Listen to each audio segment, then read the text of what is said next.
Well, hey, everybody, I'm Ron Johnson. This is Locked On Sports Minnesota's Friday Roundtable. It's a beautiful Friday. Yeah, the sun's not out yet, but there's no snow. There's no rain. So in Minnesota, a win's a win. A win's a win. For all the social media people out there that know that video. In Minnesota, we got to take our wins, people. I'm Ron Johnson. That's Luke Inman. That's Reggie Wilson from Care 11. And that's Sam Ekstrom, the producer that produces it all. And we're going to talk today, fellas, because this is Locked On Sports. So we got to get locked in. We know the schedule releases came out. We're going to talk about who's good, who's bad, who sucks. Because some people were really good at social media releases, and some people were downright lazy. But hey, Lan, let's get locked in on the show today. Luke, what you got? Okay, Ron, we got rookie minicamp and OTAs coming up, not to mention training camp right around the corner. I'm going to give you one rookie who I think is going to splash and make some noise during the Vikings summer practices. Sam, what you got? Yeah, the Twins have won 2 in a row, guys. Some positive momentum, but they've lost another starting pitcher. We're going to talk about the injury woes continuing. The bad luck of Minnesota just comes. Reggie, what you got? Yikes. Well, this could be bad luck, could not be. Primetime Primetime Kirk. What is he going to do? We got 5 primetime games this season. Kirko chains. And of course, it's schedule reaction time. I got to get locked on the easiest and the toughest stretch. We're going to talk about the bye week record. We're going to talk about the favorite primetime game because there's some good ones. And we're also I'm going to do my prediction. I did it for Vikings.com, so I got to do it for Locked On. We're going to predict the season. You guys can tell me out there. For all those watching on Amazon Fire, Roku devices, if you're on YouTube, if you're getting this on iTunes, if you're getting this on Spotify or iHeartMedia app, whatever it is, jump over to Twitter. It's Locked On Sports Minnesota. It's 3 Ron Johnson. You can find Luke Inman. You can find Reggie Wilson TV or Sam Ekstrom. Tag us all. Tell us what you think your schedule prediction is for the Vikings for the 2023 season. And remember, this episode is brought to you by FanDuel Sportsbook, the official sportsbook of Locked On. Just go to FanDuel.com/Locked On to get started. It's going to make every moment more. I know I cannot wait to get to Iowa to place a few bets because I said, and again, I'm not done with them just yet, but I did tell you guys the Lakers are a lock to win this series. I'm going to pray they do, but if they don't, I'm going to eat crow, and I have no problem on Tuesday, apologizing. But I'm still sticking with it, people. Bet on the Lakers. I would have said bet on the Nuggets, and I might have to apologize to the Nuggets on Tuesday as well because they did it. But when you go to FanDuel Sportsbook or FanDuel.com/Locked On, you can get your no sweat first bet, $150 of FanDuel's money. So make sure you do that. Well, fellas, it's time to jump into the show. Let's start off with the schedule release. So schedule release, 7 p.m. Of course, 6:59. I saw a lot of stuff go live because people just can't wait 1 minute early. But 6:59, the schedule release went out. 30-second. What was your first reaction as you saw the schedule? I'll start with you, Luke. I think here's my quick snapshot. I mean, the theme, like Reggie said, is Kirk in prime time. 5 at minimum, potential to flex both the Bengals and Lions game as well at the end of the year. That's what you call the Justin Jefferson factor, in my opinion. And when you use your first-round pick, too, on another electric wideout in Jordan Addison and just pushing all your chips on offense, the league rewards you and puts you under the bright lights. But no cold weather games. You got the late bye instead of the early bye this year. You get to play at home during Christmas Eve and New Year's Eve as well. So just given the difficult opponents on the schedule, Vikings, when you just look at predictions for how many wins they're supposed to have next year, they're ranked 24th. The rest of the division ranks top 12. But all things considering, Ron, when you look at this and the way it's laid out, I think things could have been a lot worse. It's not that bad. Yeah, my first thought was this schedule is gettable. I look at the first 12 games pre-bye, and I'm circling a lot of winnable football games where the Vikings, I think, are going to be pretty heavily favored. Bucks, Chargers at home, Panthers on the road, both Bears games, Broncos probably on the road unless Sean Payton turns around Russell Wilson's career, Saints at home, Falcons. 49ers are a mystery to me. I don't know what they're going to be with their quarterback situation, but I think that they can make a lot of hay pre-bye week, and then it gets interesting. Then you've got Vegas and Cincinnati and 2 Lions games of the last 3. You could be 3 games back in this division if you're the Vikings or the Lions, and you could still come away and win the thing if you finish with a 3-0 record. That's going to be a crazy December and early January stretch. Yeah, Reggie, what were your thoughts? Well, my first thought was the Vikings might need to have a talk with whoever leaked that schedule before whoever leaked that schedule before it was supposed to come out, because it wasn't me. Shaggy, it wasn't me. We had that thing and we were just strategizing. This I know it wasn't me, real quick. Because if it was me, Locked On would have leaked it. Not Skull Bros. I don't even know who Skull Bros is, so definitely wasn't me. Sounds like a bad version. I'm not even talking about that. I'm not even going with that, because it was an old school like website people used to go to. No, it was Skull Bros. I don't know those. What you got? What else you got? I think I knew where you're going with that, Ryan. Okay, just keep it, family friendly here. No, but I think looking at the schedule, like, so many people talked about how last year was kind of like fluky, with all the wins that they got. And it's tough. We've talked about it. It's tough to think that in those one-score games that they'll win all of them like they did last year. It's just going to be tough. But obviously, it shows that the league has put a little bit more respect on them, that they've given them 5 primetime games. And just kind of bulked up the schedule. I think it's really cool to see both of the Super Bowl teams in the first 5 weeks. And so that's going to be fun. It's going to be a measuring stick for where they are, because, so many people talk about how much better the AFC quarterbacks are than the NFC quarterbacks. And so, you see some of these teams and some of these games, but playing the NFC, the AFC West, I think is pretty favorable to the Vikings, actually. And so, because you just don't know what you're going to get. Tom Brady is supposedly coming in for Vegas, but not to play quarterback, but to be a limited partner. So, now you're talking about going against Garoppolo, Russ, and then you got the Chargers early, and then who knows what you're going to get from Kansas City. That's going to be a really tough game. So I think winnable, possibly, but it's going to be a good challenge for the Vikings this year. Well, that's where I go. I'll start off the early predictions, because we're going to do a little bye-week record talk. So my early predictions, and I did this on Vikings.com. First game, they win against the Bucs, lose against the Eagles, win against the Chargers, win against the Panthers, lose against the Chiefs. Now, again, you got Chiefs and Eagles.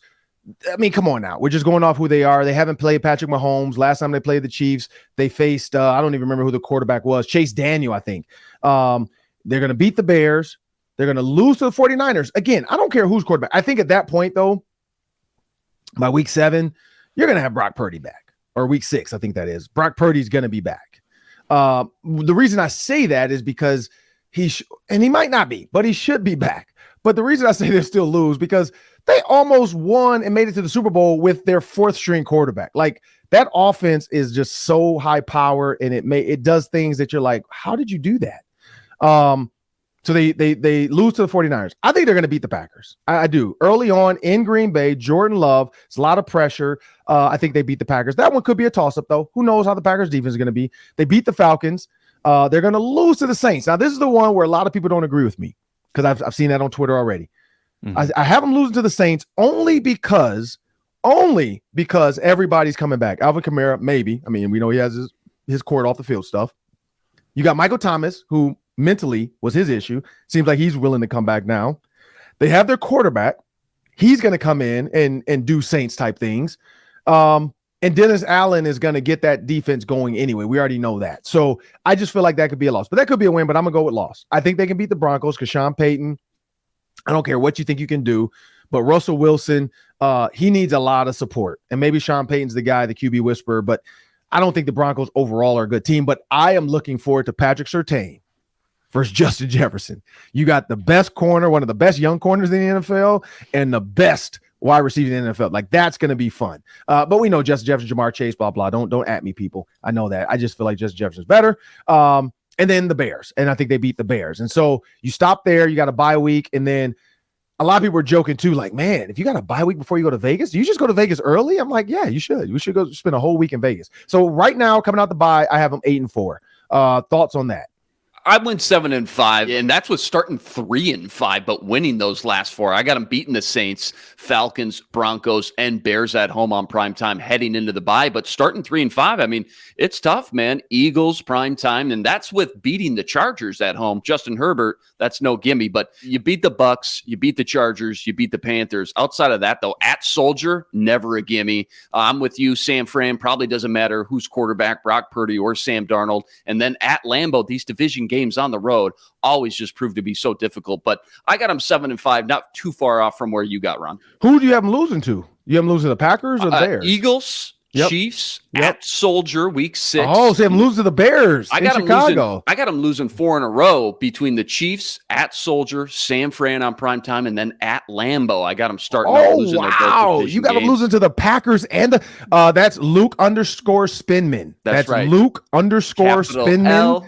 For all the people, and the spin is spelled SPINMAN. So for all the people out there that want to hate on Luke, vault it. Hey, Ron, play it back. Vault me again. I got them winning their last 4 though, going into the bye. He's got them losing 4 in a row. 4 in a row. Kevin O'Connell might have to go. Like, come on now. It's not. There's no way they're losing 4. But hey, again, people, that's at Luke Spinman. That's not at Ron Johnson. That wasn't at Reggie Wilson. That wasn't at Luke Spinman _Spinman. If you want to hate on him, feel free to tweet him that he thinks the Bears and the Packers on the road are Vikings losses. So that's a loss to the. I like that though. 7-5. Okay, I got you. What you got, Sam? Yeah, I think at the bye, I think 8-4 is pretty realistic. I think that you just have a lot of games. And by the way, you can wager on this weekend when you fire up the FanDuel account. You can wager on the week 1 game. Like 6-point favorites against the Bucks. You can get that line right now. But wait, on FanDuel, the Vikings are 6-point favorites to the Bucks. Yeah. Oh, that's low. I think they're going to win by 14, but okay. Let me go. I'm getting that early. Whoa, 14, Ron. What are the odds, though? What are they giving me? All right, that's 3, Ron Johnson. All right. 13. I'll say 13. What's the odds, though, Sam, on FanDuel? What am I getting? Is it minus what?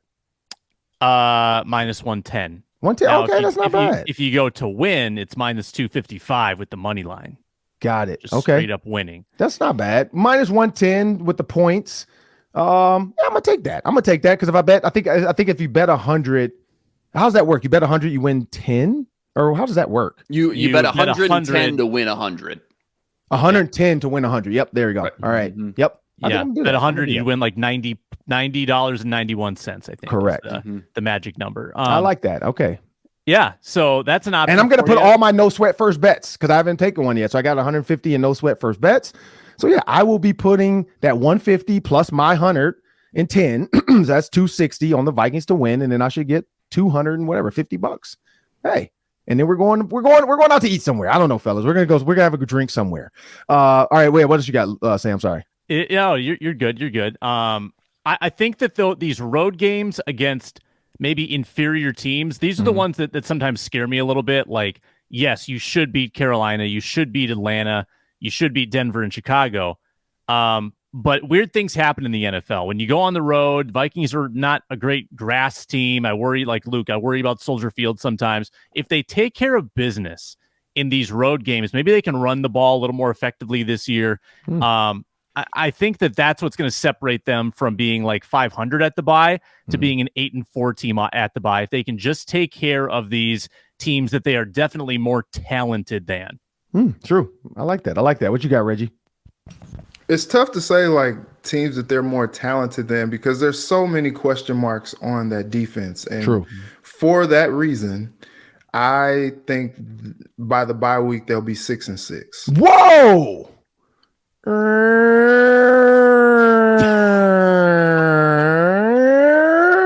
It's like the 1960s police car coming to get Reggie. What was that? An ambulance? It's like, police car? I don't know. It's emergency. We got to get the emergency services over to Reggie's house because the Vikings fans are outside with pitchforks and fire because they are not happy with the 6-6 start. All right, let's go, Reggie. The buzzer for that. At Reggie Wilson. At Reggie Wilson TV. Care 11 station. If you want to go down there and put 6-6 all over the building with Reggie's face, feel free.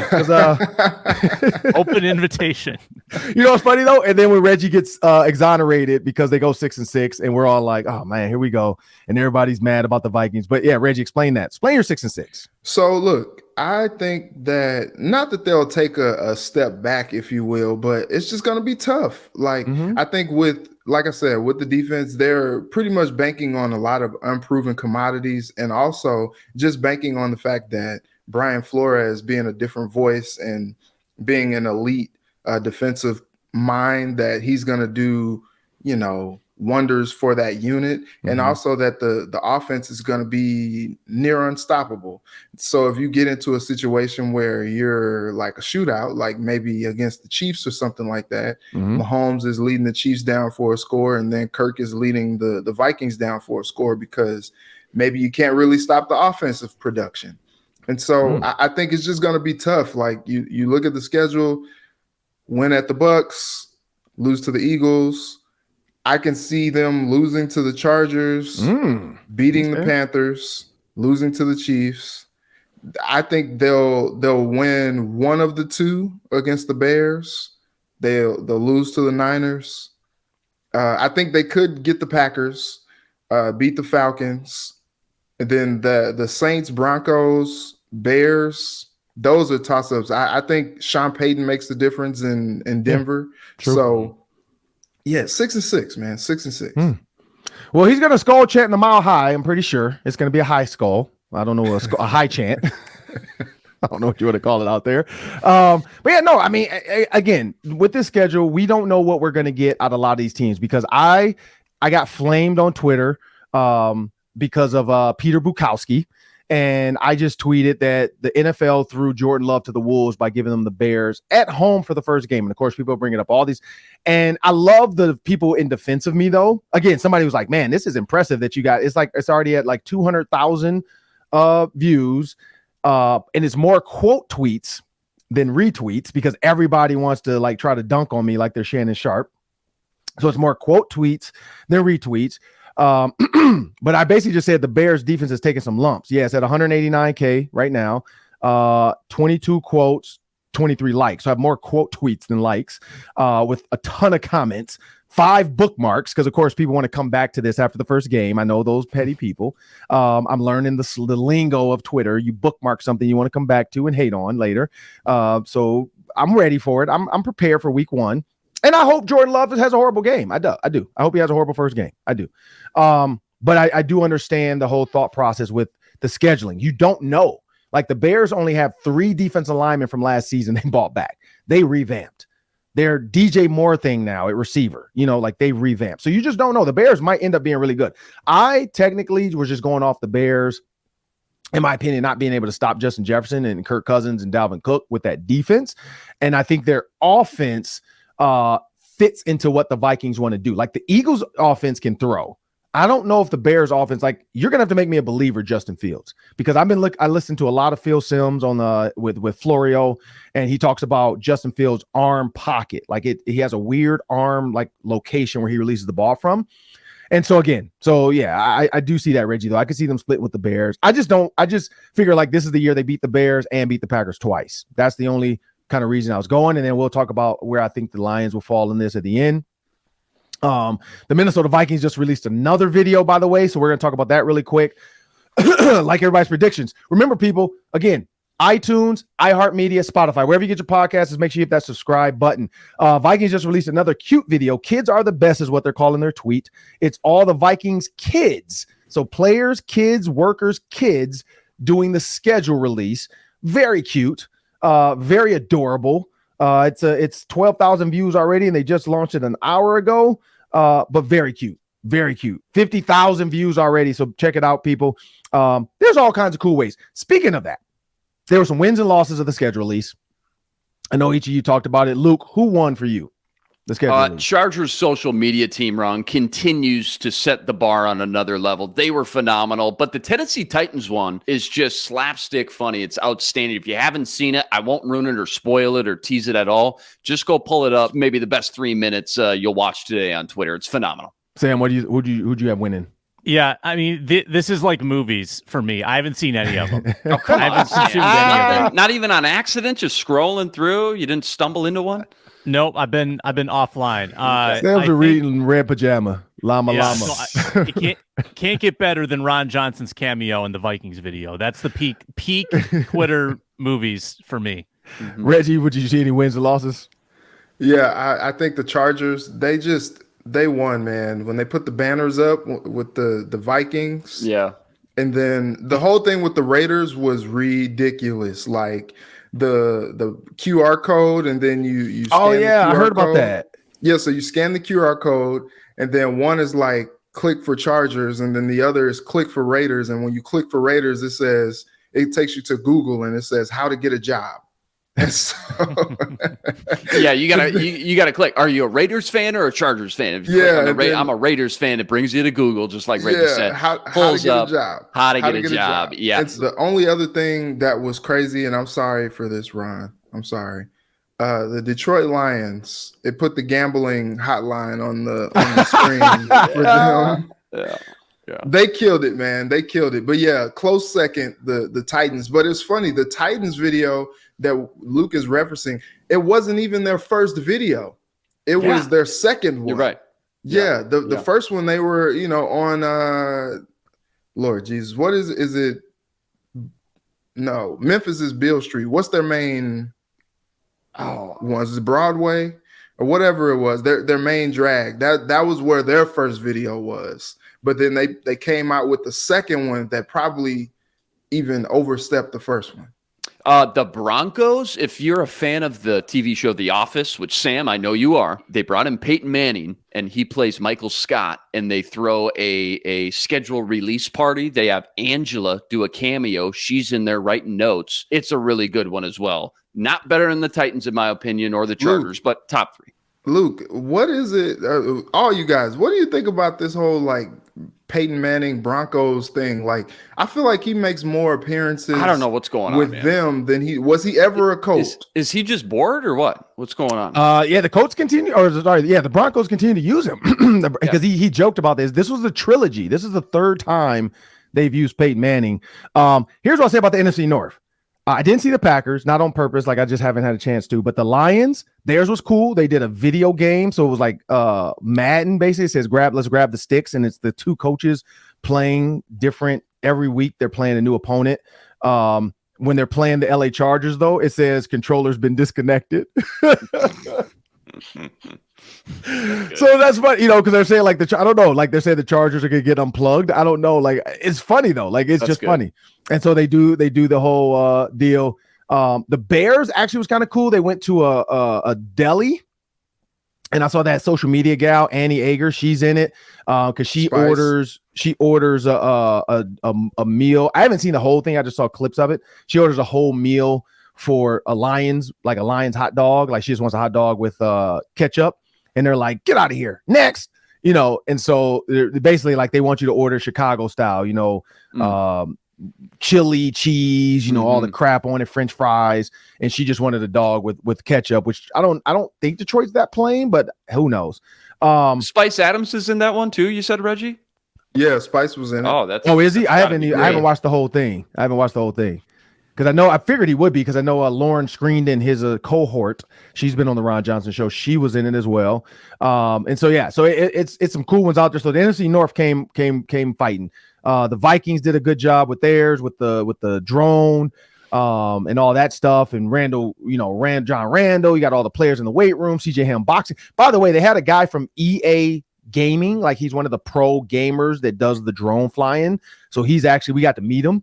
This dude is ridiculous. He literally just sat in a room with goggles, because you can't be near him, because he has to have total cerebral, he has to be able to hear everything. He has the headphones on, and the thing just goes around, and he's flying through stuff. He does a map of it first. He has to go watch where he's flying, and then he just goes, and he flew that thing through the facility, up and down stairs, in the elevator, he's in Kirk's car, he came in our studio, and the whole time they're just saying don't move.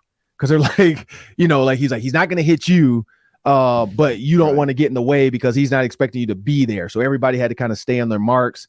You got TJ Hawkinson working the camera. You got Kirk Cousins throwing it to Victor punting the ball. I mean, it was very well done. You got the people outside drawing chalk on the ground, doing one of the schedules. But the Bucks, if you haven't seen the Bucks, people, I'll ruin it for you. It's trash. They have the two Pirates. one old, the creamsicle pirate, and then the new pirate. And they're sitting in the office, like talking about the schedule release, and they're trying to figure out how to print the schedule. That's it. They're just talking about how to try to print the schedule. And then they print it, and then they have like an AI voiceover, like, and this is supposed to be funny because people love slapstick humor it's like a computer voice. It is horrible. Everybody's comment like, where's the humor? Like, I never saw a joke. It is terrible. It's like, I don't know if it's a super inside joke about the two mascots or something. Like, nobody understood it. It was like, basically, you need to fire your social media team. I hate to have people get fired, but start over again. So those are the winners and losers from the schedule release. We have the schedule out. Reggie Wilson has said before the bye week, 6-6. Luke says 7-5. I said 8-4, and Sam agrees 8-4 in some facet, some way. Not sure of all the wins and losses exactly. Before we finish off the schedule, so now we kind of have our starts. Reggie said they're going to start off 6-6. Luke 7-5, me 8-4, Sam 8-4. So before we figure out what the schedule at the end of the year is going to be, we don't want to unveil that because it clearly Reggie's going to have the Vikings finishing, 9-8 or something. Because I don't know what Reggie has cooking over there. Luke might have them better down the stretch. Sam and I probably are on the same page. But let's jump into primetime games. There's a lot of primetime games out there. I know Reggie brought this up about let Kirk cook. Reggie, tell us a little bit about these primetime games. All right. Well, they clearly just believe that the Vikings should be seen by more people, apparently. You got the Monday night game against San Francisco. And let me do the shameless plug. Week 11 against the Broncos. Check it out on Care 11, Sunday Night Football. And also New Year's Eve against the Packers. What are your New Year's Eve plans?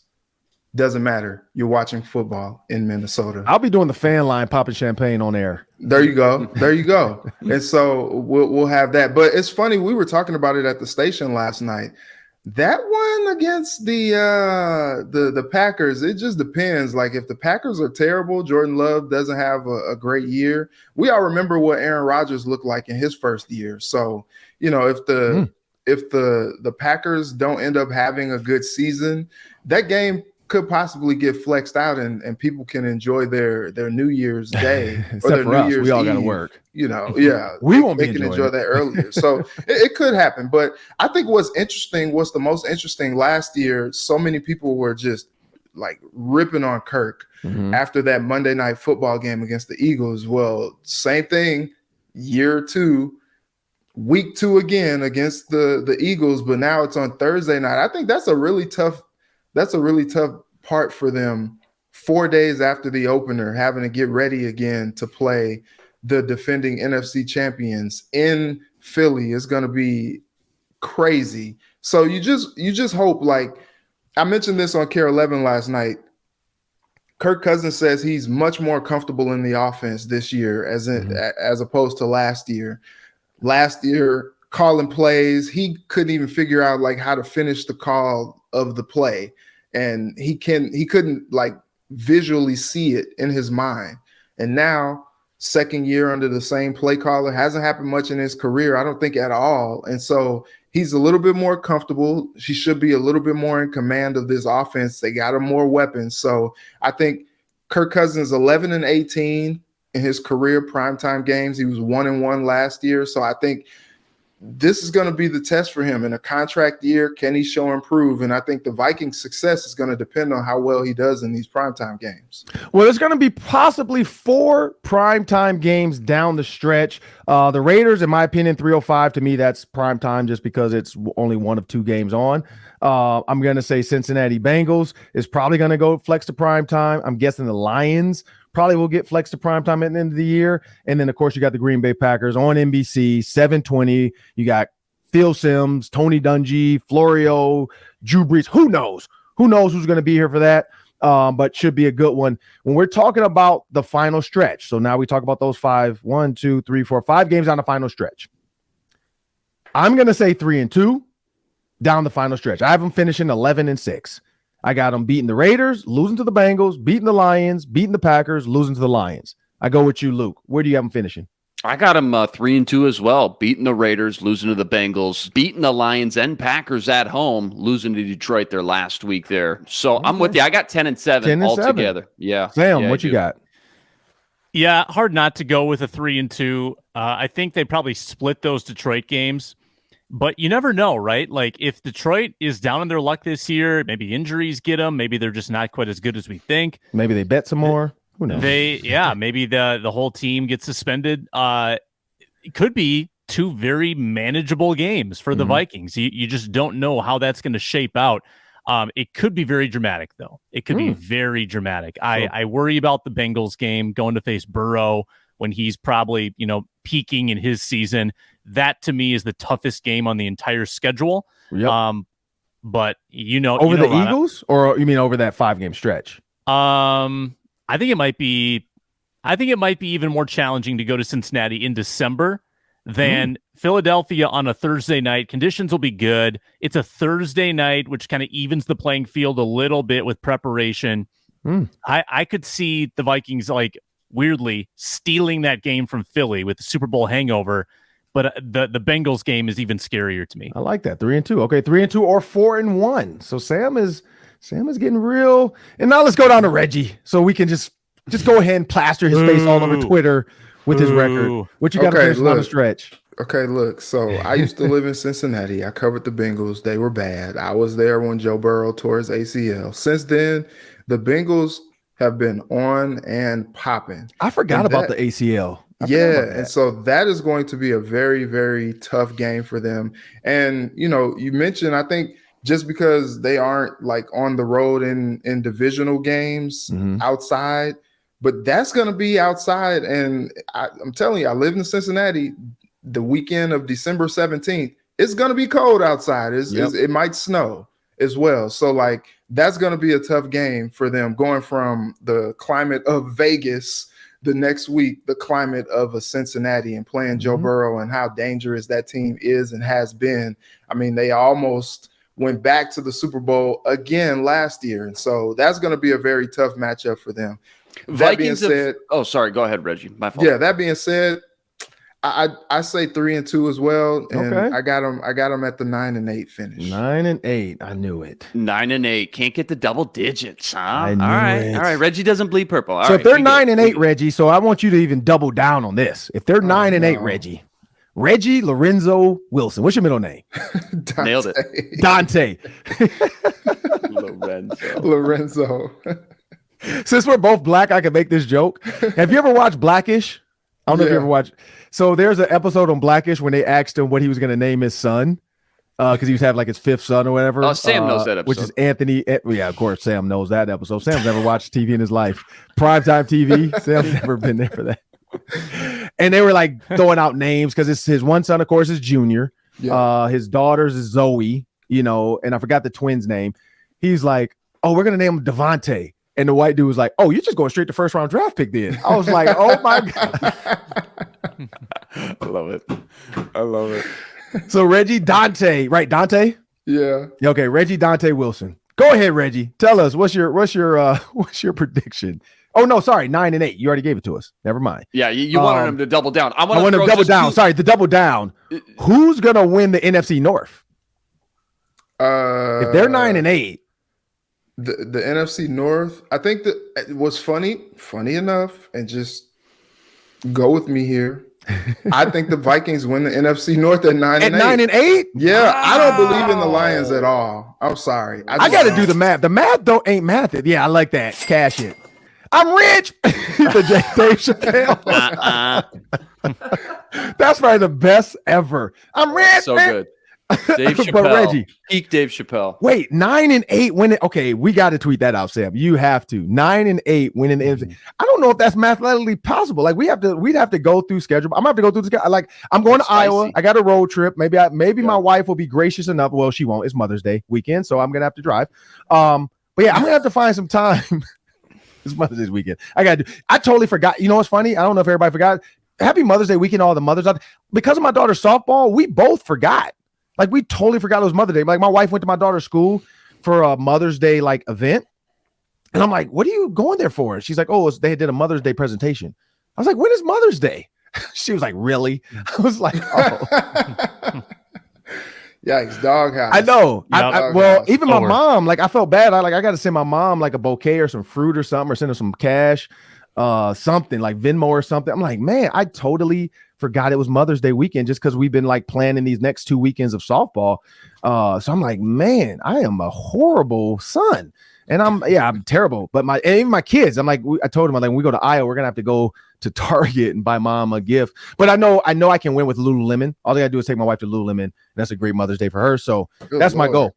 So when we're down in Iowa, go to the mall and say, hey, babe, go to Lululemon. I got you. Whatever you want. You better win those FanDuel bets though, Ron, or else I know Lulu ain't cheap. Lulu is not cheap. And I got 3 of them that wear it now because my mother, I don't know why, bought my 8-year-old daughter some Lululemon outfits. I'm like, why would you do that? She plays outside on the trampoline. Like, she does not need to wear Lululemon out there. My 12-year-old, she kind of has her own money because she's done the bracelet sale. She, takes babysitting jobs. So she uses her own money and she buys it. We do get it for her for Christmas, but she has like every Lululemon color short now because she loves their shorts. It's ridiculous. But anyway, I don't want to get off topic. Reggie Wilson, 9-8 Vikings are going to win the NFC North. I love it. I love that. I hope that goes viral because that's like mathematically, I can't wait for the people to come at you in Care 11 for this one. But Reggie, we thank you for all your contributions and we rest in peace to your mentions this weekend. Hey, quick little two little trivia fun facts. Vikings have played in Cincy at the Bengals 4 times since 1995. They've never won a game. They're 0-4. Also, Eagles, talking about that tough road trip, in their last 12 trips to Philly, they're 2-10. So history needs to go the other way here for the Vikings to win either of those games. But like Sam mentioned, especially the Cincy game and those 2 Detroit games at the end, it's such a long grind, such a gauntlet of a season. Both these teams, either one, Vikings or Lions, could look completely different by the time we get that late in the season. So you never know, Ron. And I still don't believe that Dalvin Cook fumbled. I watched that game. He did not. I watched it. I can't see how that stood. But whatever. Dalvin Cook's probably thinking the same thing. Hey, it's just like Chandler Sullivan having 2 possible strip, touchdowns, and they stopped both of them. So hey, it doesn't always go the Vikings' way, but to go 13-4 had to, and none of us picked 13-4, so it might just be our luck. They go 13-4 once again, or do they go 9-8? Or do they go 12-5 or 11-6? We shall see. But I know it's 121 days until opening day for Vikings football. I cannot wait. I got a countdown calendar. I got my suits ready. Oh man, I can't wait. Like I don't know what my opening day suit's going to be just yet. I've been talking to my suit gal about this. But I know this year, I know for Christmas and New Year's Eve, I'm coming. Like just like Deion Sanders, we coming. New Year's Eve, I might go full tux, bow tie with the hat. Like, I don't know. Like, I'm coming for New Year's Eve. I don't know what though, but like Deion, we coming. We coming for New Year's Eve. We coming. But we got our predictions out there. So great job, fellas, on that. We got about 5 more minutes left in the show. But before we jump into that, we have a word from our sponsors. Yes, we do. Today we are presented by Built Bar, the best tasting protein bar on the planet. Yes, with Built Bar, you're getting 100% real dark chocolate, incredible flavors like double chocolate brownie, coconut puff, churro, and you can get Built Bars in store now. You can go to the pharmacy section of Walmart or Sam's Club. You can get the 4-bar box, the 13-bar box. Get some brownie batter puffs at Sam's Club. Load up, stock up for the weekend and for the rest of the summer. Only 4 grams of sugar in Built Bars, up to 17 grams of protein. They can really pack a punch and fuel you up, give you some more energy with their amazing macros. Again, that's Walmart, Sam's Club, or get the specialty flavors at Built.com. They are seriously amazing and good for you. Built Bars. And remember, people, the Twins play the Cubs tonight at 7:10 Central. The Twins have won 2 in a row and are trying to build their winning streak. We will see. I don't have a lot of faith in them. Sam's going to talk about that in a minute, but you can catch every pitch of the Twins' hometown broadcast with SiriusXM on the SXM app. Just search Twins. Sam, what's going on with the Twins? Hey, the Twins have given us a little something to believe in.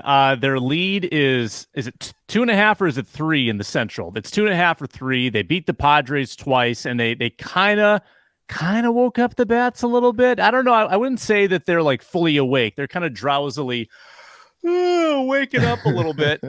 Carlos Correa got a 3-game lead, double Sam. Over my Tigers. They have a 3-game lead over my Tigers. Yep.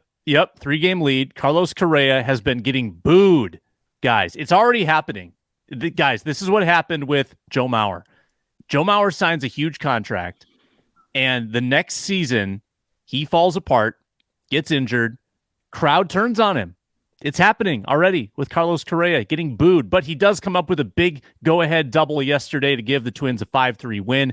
But this is the real story, guys. I think bigger than the 2-game winning streak. Tyler Mahle is done for the year. Needs Tommy John. So all told, they traded for him last year, gave up a lot of assets. And he's going to, in the end, he will have given them about 5 starts, 6, 7 starts in 2 years. Wow. And then he's going to be a free agent. Yeah, 9. 9 starts. Thank you, Reggie. 9 5 this starts. year. 5 this year. And the Twins have basically given up all those assets for nothing. And Sam, correct me if I'm wrong. Isn't that the 4th pitcher the Twins have traded for that have ended up hurt or injured or shelved? Chris Paddock, Kenta Maeda, Sam Dyson, a reliever way back, that they've given up a lot of key young assets for, right? Yeah, Sam Dyson's a good one. That's a good pull. That was a bullpen arm that was supposed to help him a couple of years ago. Maeda missed a full season. Chris Paddock has missed. Now, this is his 2nd season that he'll miss. I think he's still recovering from his surgery. Wow. So it's bad, guys. I mean, you trade for people that have injury concerns, and sometimes this is what happens. The Twins have rolled the dice. They've rolled the dice with Correa as well, remember, with that big contract and his concerning ankle. So, again, injuries continue to plague this team. Even with kind of a new trainer this year and some new philosophies, it's still, they cannot stay away from the injury bug. It's really frustrating, and that pitching staff is already less impressive than it was when the year started. Sam, for me, it's not so much the pitching. At least they stocked up on depth, if nothing else. Maybe a guy like Louis Varland can be that 4th or 5th arm in the rotation. It's the bats, though, right? I mean, this team's averaging like 3 runs in its last 8 games. And I think they're dead last in the league in batting average. So, I mean, they're just missing some pop, some juice in the lineup. When Buxton or Correa doesn't do the heavy lifting, it just feels like, I don't know, they're in for a long night. And we said before the year, Trevor Larnach has got to be big this year. His 2nd year in the big leagues. Jose Miranda, he's going to be awesome. Well, both of them have been sent down to the minors. Like that's how bad the offense has been from those key 2nd-year guys that are supposed to be foundational pieces. And neither of them have come through. So the middle of that lineup has been totally punchless. Correa, they can't send him down. He's going to be in the lineup every day, and he's hitting 200. Buxton has been mired in a slump, like 0 for 23, I think, at this point. So it's all negative right now. The Twins are lucky to be leading this division. Kind of like the Vikings winning the division at 9-8. The Twins might win this division at 82-80. Correa, 200 batting average? That'd be nice, Sam. It's 191 batting average for Mendoza Carlos Correa. line. Just absolutely terrible. And here's the problem, though. If you look at the way it's set, if they were in the AL East, they would be last. Because the Yankees, I don't ever think I would have said this. The Yankees are last in the AL East. By 9 games. So they're about to go spend some money. Like when they have their chance in this trade deadline, they are going to work their magic. The Yankees do not want to be last. That's crazy, though, that the Rays have gotten out to 30-9. And again, pitch count, I watch a lot of ESPN. I watch a lot of KARE 11. I watch a lot of everybody. Like I love to see different perspectives on all the teams because I don't want one group's love for their team. And everybody's saying the pitch count. They're saying baseball has gotten so much better and faster, and some of these pitchers are benefiting, and some of these batters that have like OCD and they have to unstrap their strap and they have to restrap every time, they're not able to do that. Fernando Tatis Jr. this past series, same thing. Every single pitch, just barely getting back in the box. You're right. Really? I mean, I don't understand that. Like, it's not like these are grown men. It's not like it's been like a week or two. Like we're 40 games in, and you guys still like think you need to undo your straps every time. Like tape it up. Like when you go on, like strap it and then tape it so it doesn't come off. And then when you're batting, you don't have to worry about unstrapping it, restrap. But I talked to another person that's Ron Coomer, former Twin, former pro. Talked to a couple people about that. They said, you know what? Something like a hockey guy, I forgot who it was, who I was talking to. Leopold. And he was saying how like there's certain things, like your glove has to be a certain way, your stick has to be. He's like, there are some guys that have ticks. And so in football, I kind of get that, but it's such a brutal sport. We didn't care that our glove got knocked off or that our cleat was a little turned or, So yeah, I don't get that side of baseball, but you know, it is what it is. The Twins have to stay in the lead in AL Central, of course, to make the playoffs, because if they don't, there's no way they're getting in there with a wild card, because I mean, the AL East is just dominant right now. The AL West is kind of where the AL Central is. So it's going to be win or go home. That's it. Win the division or go home. And to your point, Sam, Larnach hit 2 home runs yesterday with the Saints, so that was pretty promising. And Kepler might have gotten hurt, so they may have to call him right back up, actually, or Miranda, one of the two. Or Miranda, yeah, Miranda. The whole thing with Miranda is perplexing, because I don't know if you guys saw, but Royce Lewis just started his rehab assignment with the Wichita Wind Surge, and so like he's on his way back. So we knew that there would be a little bit of a conundrum, especially after they re-signed Carlos Correa. It's like, okay, when Royce comes back, you probably don't want to put him in the outfield because that didn't work out so well last year. So where does he go? And with Miranda struggling, hate to do the Hamilton reference here, but it kind of fits. He's kind of thrown away his shot. And so the problem is now Miranda is looking like, oh man, like, okay, once Royce comes back, where do I fit into this whole thing? But really, they just need some production. I think the one thing that I was forecasting coming into the season was that the Twins, the pitching staff, if healthy, obviously one of the better pitching staffs in all of baseball, especially from the starters' perspective. Emilio Pagan hasn't been terrible this year, but the problem is once these arms start to kind of like fall off and they're not healthy, like, okay, now you lose Tyler Malley, but you got Bailey Ober, who was just the odd man out coming into the season, and he looked good yesterday. He looks like he could be a really good piece coming into that rotation to help. But now you're down Malley, and now you're looking at guys like Louis Varland, and then you're digging deeper into the well, like, okay, who's gonna be able to come up and help us? And so that's gonna be the problem, I think, with this whole thing. It was always kind of centered on health. And, you know, Sonny Gray, sometimes he gets nicked up during the season as well. So you'll have some spot starts from guys in AAA as well. So that's going to be something to monitor moving forward, that starting rotation. Well, we got to get out of here, fellas. One quick one that got really quick before we get out of here. Rookie minicamp for the Minnesota Vikings has started. You are going to see the next group that's going to fill out this 53-man roster. There's going to be guys fighting for positions all weekend long. Really quick, Luke. Who's a name that's going to buzz after rookie minicamp is over? I'm going to go deep in the well. Here's my hidden gem. His name's Malik Knowles, running back, turned wide out, Kansas State. He's got 3 kickoff return touchdowns, not to mention a 75-yard rushing touchdown as well. He didn't work out at the combine or the pro day. He was dealing with a PCL injury, so he got pushed down a little bit, lost in the shuffle. But when healthy, Ron, this guy's electric with the ball in his hands. I think he's going to make some serious noise during these summer practices and really stand out next to all these smaller wideouts on the roster. JJ Addison, KJ Osborne, Jalen Naylor. You're talking about an average height of 5'11", maybe? Knowles is going to stand out in a big way, 6'2.5" on the field. Give the Vikings a big-bodied kind of alpha threat in the passing game they desperately needed. Almost 4,000 all-purpose yards in college, ranks top 5 all-time in Kansas State, scored 14 touchdowns along the way. I don't want to hype him up too much here, Ron. I mean, he's a UDFA, but I just think the way he's physically built, his running back background and vision, reminds me a little bit of Cordero Patterson type when he's carrying that ball. So if Kenny were to ever go down, I think Knowles is the next guy in line to make a little noise in that kickoff return game. Reggie, is there a rookie that jumps out at you? I think just because I covered him a little bit in high school and college, Ivan Pace Jr. Like I just think, you know, if anything, I think he could be an excellent contributor on special teams, but I wouldn't be surprised if somehow he made his way onto the field in some type of packages for Brian Flores' defense this year. Yeah, Sam. Yeah, I was going to say Pace. I just think that he's kind of ready to contribute right away, and so is Knowles. I like that they got a couple of guys in this UDFA class that could potentially contribute in 2023 and again, with the COVID year, a lot of these guys like Thayer Thomas, Ron, had 5 years or 6 years even at the college level. So they're just a little more seasoned.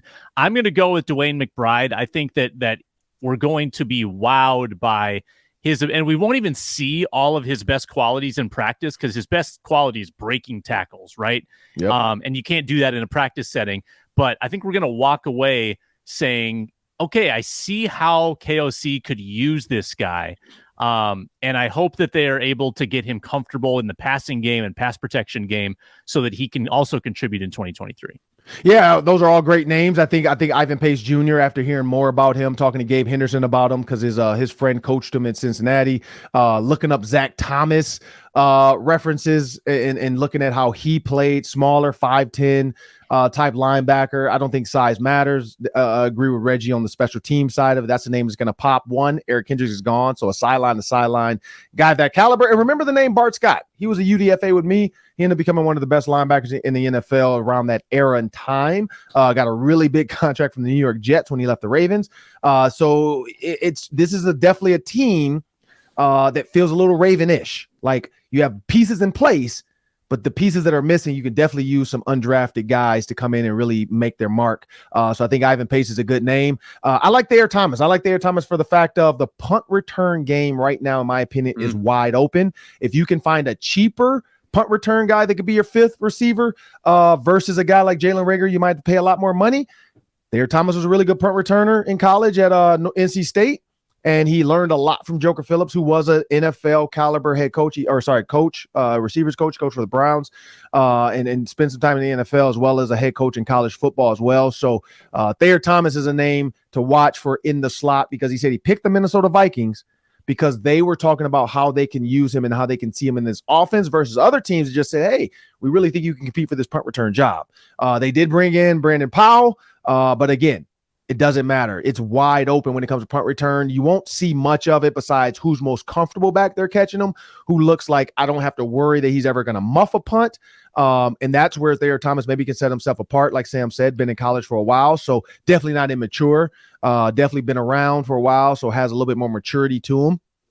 And so those are the names that are going to jump out. I did like the Malik Knowles as well with his size. But at the end of the day, I like Jaren Hall. I think Jaren Hall maybe can show people like, hey, this is our true backup.